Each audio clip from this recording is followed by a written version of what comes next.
Hello বন্ধুরা, চলে এলাম আরেকটি ছোট্ট ব্লগ ভিডিও নিয়ে।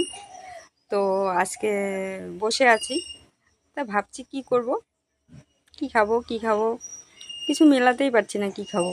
তারপরে ভাবলাম যে আজকে ফুচকা খাবো।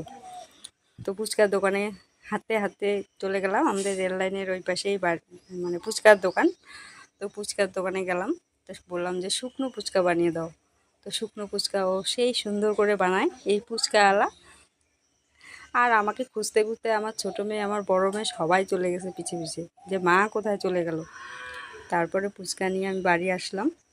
বাড়ি এসে এখন সেই মজা করে খাবো। টক খেতে ভীষণ ভাল লাগে, টক আমার সব থেকে ফেভারিট। টক হলে আর কিচ্ছুই লাগে না, টক এত ভালো লাগে, সেই স্বাদ করে আমি খেলাম। আর বিশেষ করে